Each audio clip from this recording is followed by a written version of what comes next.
놀라셨거든요. 많이 내려오실 수가 놀라셨겠죠. 없더라고요. 그 아저씨 차에 먼저 내려간 다음에 그 아저씨를 끌고 내려왔었어요. 아이고. 이게 핸들을 너무 심하게 움직이면은 핸들이 심하게 흔들리거든요. 무게 때문에요. 그래서 제어를 못하고 그렇게 된 거예요. 네, 트럭은 이렇게 급하게 조작할 경우 무게가 한쪽으로 쏠려 전복되기 쉽습니다. 아, 예. 네, 성급한 조작을 삼가고 안전하게 주행 부탁드립니다. 어느 날 경기도 남양주시의 한 마을에서 생긴 일입니다. 컨테이너 앞에다가 항상 차를 주차를 하는데 아침에 이제 부모님이 다급하게 깨워가지고 이제 나가 보니까 제보자의 차량은 밤새 집 앞에 주차돼 있던 상태입니다. 그런데 심상치 않은 분위기가 흐르죠. 붉은 빛이 번쩍번쩍하고 차량 앞 컨테이너 건물에서는 연기까지 나고 있는데요. 꿈인 줄 알고 처음에는 많이 비몽사몽한 상태에서 일단 밖에 나와서 보니까 불이 나고 있더라고요. 불이 붙었어요. 이렇게 순간적으로 빠르게 번질지 너무 놀랬고 제보자의 아버지가 먼저 나와 컨테이너 문을 열던 그 순간 어이구! 아이고. 갇혀있던 연기가 한꺼번에 빠져나오는데요. 지금 호수로 물을 뿌려도 보고 제보자의 어머니는 양동이에 물을 받아와 끼얹어도 봅니다. 하지만 이마저도 소용이 없어 보이죠. 불길은 더욱 거세지고 컨테이너 내부에서는 지금 엄마야. 폭발까지 일어나는 그야말로 긴급한 상황입니다. 호스로도 이제 불 좀 꺼보시려고 하고 이제 양동이에다가 이제 물로 이제 이렇게 꿰얹어 봤는데 뭐 이미 불길이 커진 상태였습니다. 그렇게 걷잡을 수 없이 불길이 번져가고 차량에 불이 옮겨 붙는 걸 막기 위해서 제보자는 서둘러 차를 이동시킵니다. 예. 자, 지금 그 순간에도 불길은 계속해서 올라오고 있었는데요. 당시 촬영된 또 다른 영상입니다. 창고로 쓰이던 컨테이너 안에서는 계속된 폭발이 이어졌는데 어이구. 신고를 받고 도착한 소방관들이 서둘러 화재 진압을 시도합니다. 하지만 불길은 쉽게 잡히지 않죠. 무려 2시간가량 꺼질 줄 몰랐던 불길. 컨테이너에서 시작된 불은 옆에 있던 하우스 3동까지 모조리 집어삼켰습니다.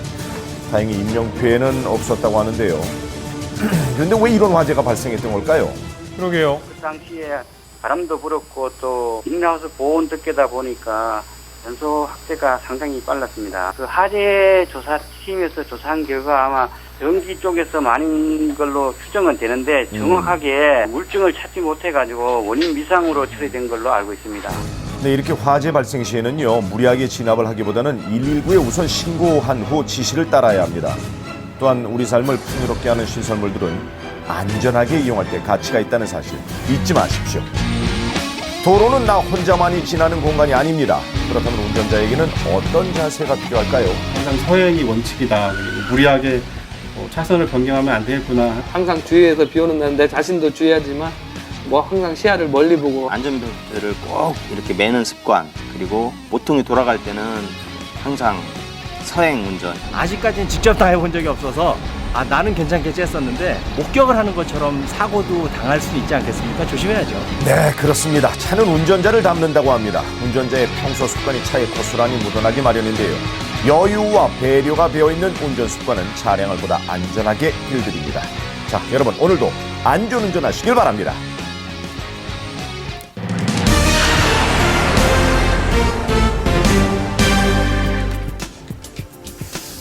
자, 이 성희롱에 대한 기준 애매할 때가 굉장히 많습니다. 성과 관련된 말과 행동으로 상대방에게 불쾌감을 줬다면 성희롱에 해당이 되는데요. 그런데 한 대학교 내에서 교수가 수업 중에 제자를 상대로 성희롱을 했다는 주장이 제기돼 해임된 적이 있었습니다. 그런데 최근 다시 복직이 결정이 되면서 논란이 되고 있는데요. 그 현장 취재했습니다.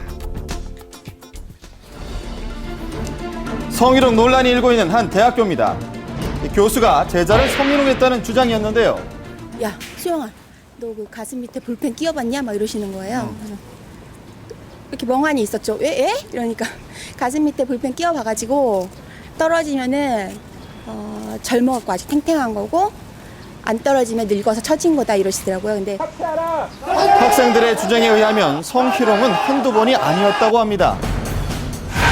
성희롱은 주로 그림을 가르치는 미술실에서 발생했다고 하는데요. 이 교수의 성희롱 발언 중 총 15건이 법원에서도 인정됐습니다. 자, 보면 노출증이 있는 것 같다, 늙어서 가슴이 처진 것이다 라는 등 신체 부위를 쳐다보며 내 눈썹만큼 겨드랑이 털도 그렇게 까맣냐? 가슴이 풍만하다는 식의 성적 비하 발언